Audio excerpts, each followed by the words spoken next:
next episode on The Fly, violence against women. It's a big issue, obviously.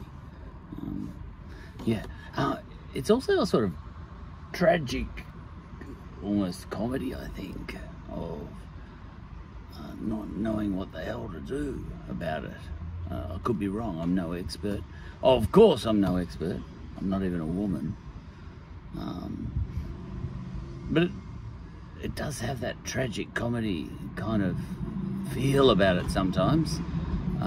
Watching from the outside, really. I think I am watching from the outside, really, because it's not part of my my experience, my world experience, the whole thing. If I was a cop, for example, my brother was a cop and he saw it, but I don't really see it.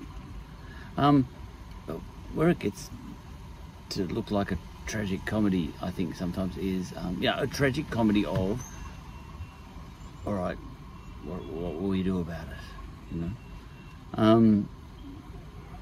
It goes like this. We had a top cop in New South Wales, I think it was,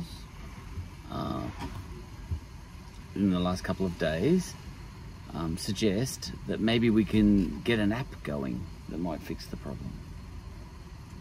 And he's being derided for making that suggestion. As well he might, I suppose. If I knew anything about the whole topic, I would know why the whole world is deriding him. And I know the whole world is deriding him because I even saw it on the BBC. And I think I heard... Oh, excuse me for a second.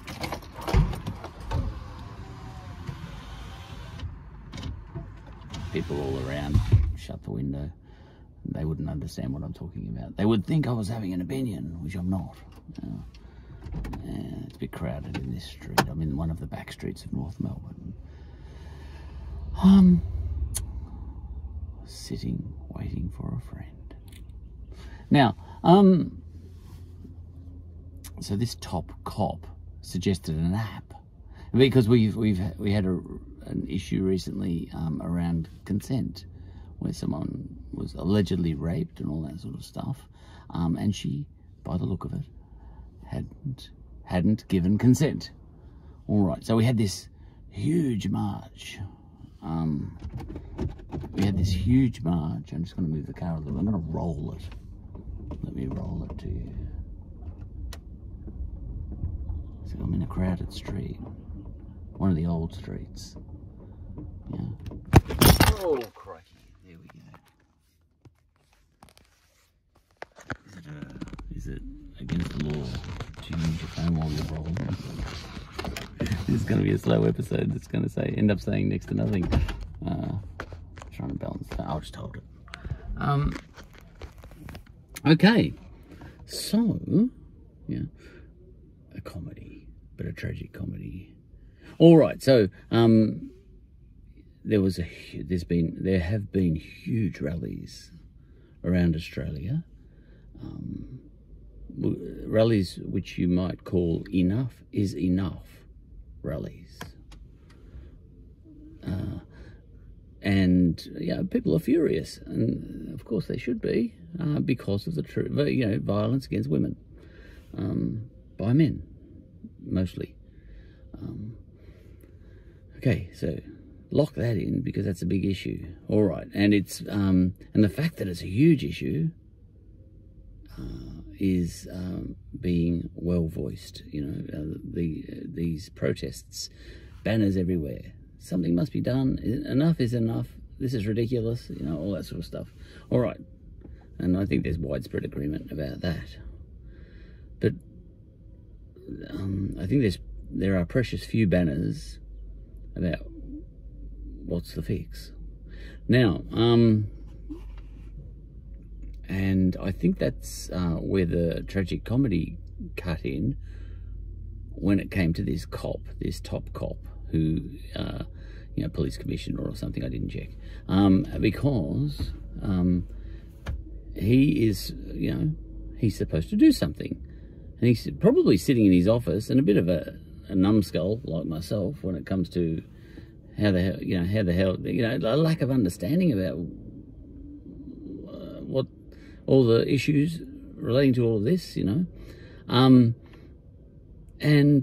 sat there and he has to say something. They say, do something. I think that's his issue. Him and the politicians and the Prime Minister, who seems to be a bit of a numbskull as well, like me. He's about the same age as me, so, we're the same vintage. We don't know what's going on, largely, because the issues can be quite complex. All right. And, you can't just say, oh, all right, we'll just outlaw it, You could actually just legislate no violence against women, but that wouldn't stop it, you see. So even lawmakers get a bit stuck. All right, yeah, we're happy to pass a law. But I think we already did. It's still not fixing things, And the cops saying, well, I'm happy to enforce the law, but usually I'm enforcing the law after it's happened. Anyway, so you get these rallies all around Australia, and they made world news saying, do something, all you people in power. And so, this top cop sort of sits there and goes, and he almost did a Donald Trump, with that hydroxychloroquine, or whatever it was. I can't remember the name of that drug, where Donald Trump he went in a press conference. He should have been leaving such a press conference to someone who knew what he was talking about, Fauci, but he decided to take it on himself, Donald Trump. But I kind of knew where Donald Trump was coming from here, even though I'm no fan of Donald Trump. But he said, oh, all right, so apparently sunlight, kills coronavirus. All right, maybe we can get sunlight inside the body somehow, I think he saw that. Oh, no, UV light. He started just free thinking. And this is how you start ideas, Some people do, like in science we do. If I was a scientist, I would know that. So, some people think like that. And I guess I do. Oh, God, we've got a problem, have we? With coronavirus, for example. Oh. And UV light has been proven to fix it, has it? Well, can we get UV light into the body somehow? But as mad as that sounds, and Donald Trump was derided for that, as mad as that sounds, often in science, for example, that's the start of a sensible thing, outcome, solution. You propose something, you just brainstorm and you free think, and you sort of think, all right, UV kills virus is in body, can we get UV inside of the body? Now that sounds mad. And epidemiologists and vaccine queens and kings and all that sort of stuff, they would have been saying, the virus is all through your body, how are you going to get... But that's not the point. He was free thinking, And I think he was free thinking with respect to something else too. I can't remember what. Hydroxychloroquine. I don't even know what that drug's called. But I think this top cop was doing something like that. He was doing a Donald Trump in a sense, and he was saying, all right, let's brainstorm. Right, we've got a problem. We've got millions of people marching, women mostly. Enough is enough, something must be done. All right, let's lock that in. Something must be done. I'm here, I'm a top cop. I don't know what I can do. All right, let's get this thinking. All right, people, all right, young people, medium-aged people, all sorts of people are, and this is what he said, are into dating apes. Dating apes? Yeah. Dating apps. And that's a successful thing. That's getting people together. That's creating lots of love. All he was noting was, all right, dating apps work. So software works, They work like gangbusters. He said, is there anything we can get something... All right, that's to get people together and falling in love and getting married and all that sort of stuff. It's all working, Those dating apps, they're the new auntie, that's doing the matchmaking, like in the old village, back in the hills of Greece or Italy, All right, so dating apps work. Is there any way we can get an app of some sort that can take care of the consent side of things? When two people, you can log into an app whether you consent, so that we've got that record as a, and he's thinking like a cop. I need something I can work with here, something, action. And I need to have it now, because these protests all over Australia are saying we need it now, Answers now, no more domestic violence at all. You know, it's a little bit like no more racism. Stamp it out. You know, racism stops with me, which was something that was going around as well as a slogan. Racism stops with me. But then, you know, so make it happen. You people in power, and if you're in power, you sort of think, right, I will. How? You know, because you get a footy crowd with, you know, 95,000 people in it, and if one of those people says something racist, then, you know, that person will be on the news and right across Twitter and all that sort of stuff.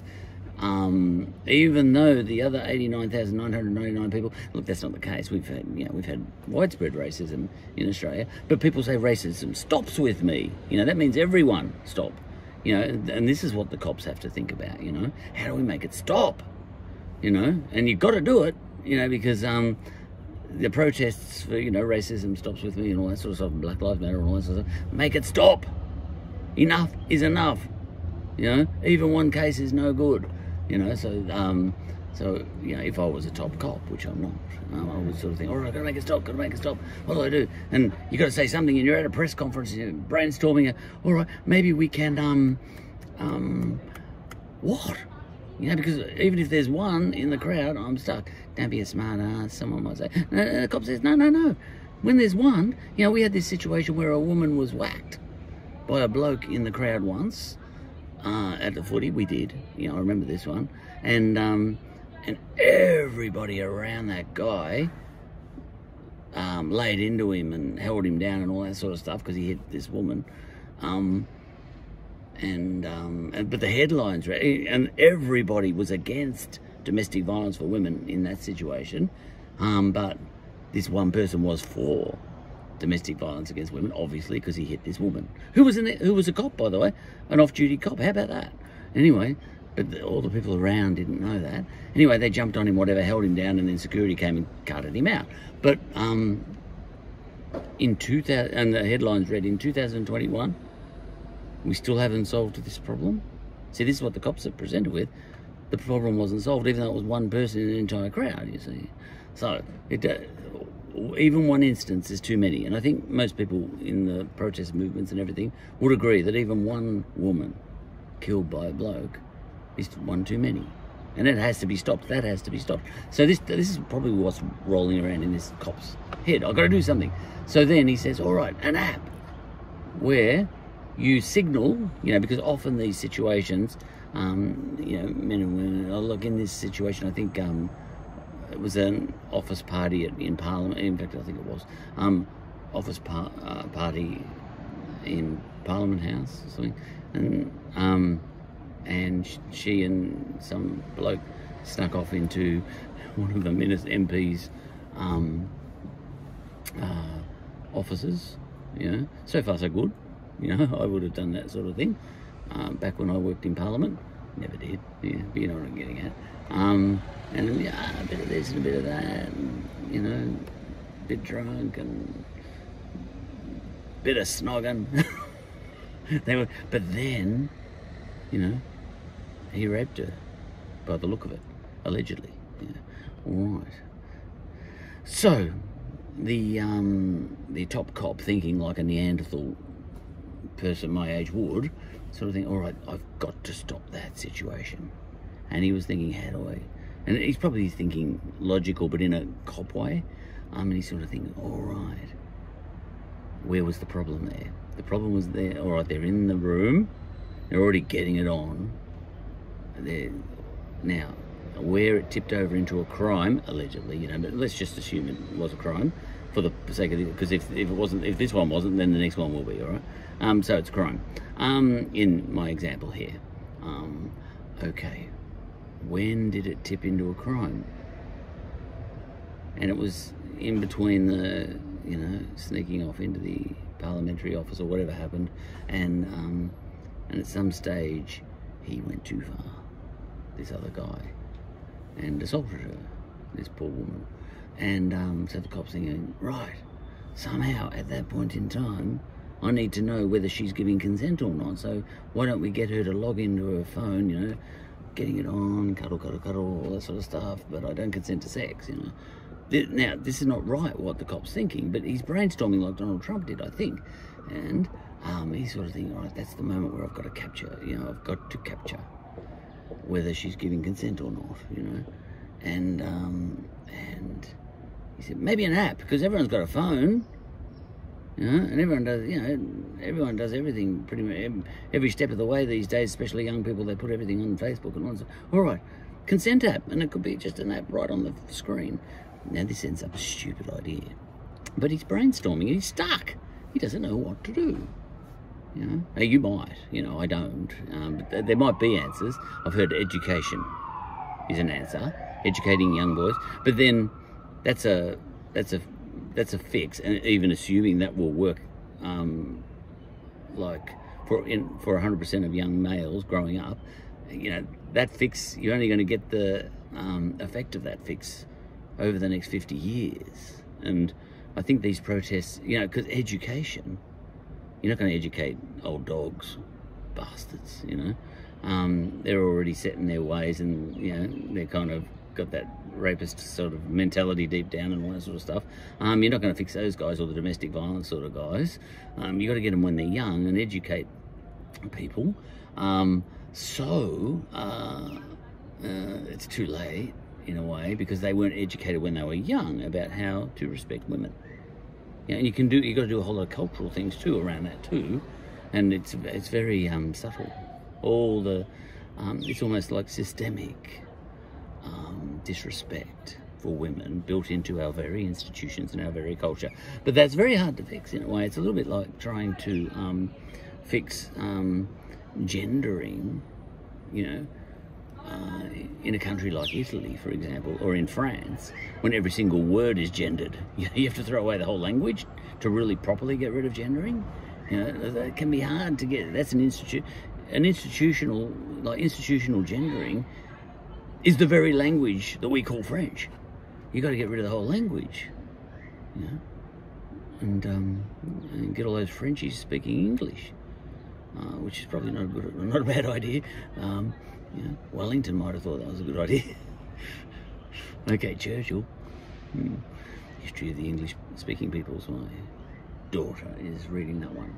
All right, along with Mein Kampf, as it turns out. But you have to know what you're talking about, don't you? All right, so history of the German-speaking peoples. Okay. So this top cop is thinking along these lines. I've got to do something now. And he probably, he could have proposed, all right, we need really good education programs. But in his Neanderthal cop way of thinking, he was probably thinking, no, that's not going to work, because it's going to take 50 years to cut in and get some results, And these people protesting all around Australia, they're clearly not giving me 50 years to fix this thing. They want this fixed now. So what can I do? And he says, so he puts up this idea, a consent app. A consent app. So, in the middle of a bit of heavy pashing. That's a term from the 80s, that one. I don't want to pash. And, but she has to, the girl, and this is what the top cop's suggesting, stupid idea. But he's stuck, All right, an app. Hang on, babe, click. I don't consent to sex, Oh, you hit a click. And a little screen comes up. I could write that app. Maybe they could pay me to do that. And says, describe your current situation. I'm heavy petting. There's a drop down for that, heavy petting. At what stage of the heavy petting? It could be next screen. What stage of the heavy petting you up to? Advanced. And then the next screen, keep it simple. Do you consent to actual sex, No, I don't, And you tell him that. I don't. You tell him that, but you log it in the app as well. And then the app is recorded for the cops, And then if anything should happen, you've got the evidence. And that's what cops need, you see. And that's probably what was on the mind of the top cop. I need that evidence. Okay. Now he got derided across the world for and I think some sexual assault groups saying this is he's tone deaf, he's Neanderthal, and all that sort of stuff. Education is the key. There were education programs and all that sort of stuff. I heard that on the radio. Suggesting an app is ridiculous. In fact, it might cause more violence than, because she might be bringing up all these screens and that guy might just actually punch her. This is stupid. It's just stupid.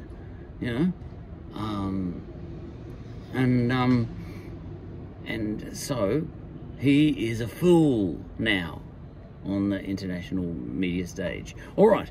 So what should he have said? Well, he could have said education, but no. I told you, we haven't got 50 years. And I may be wrong on that. Maybe we can educate everybody at once. I don't know. I think not. But he's getting derided. But this is where the tragedy of the comedy of the tragedy cuts in, I think.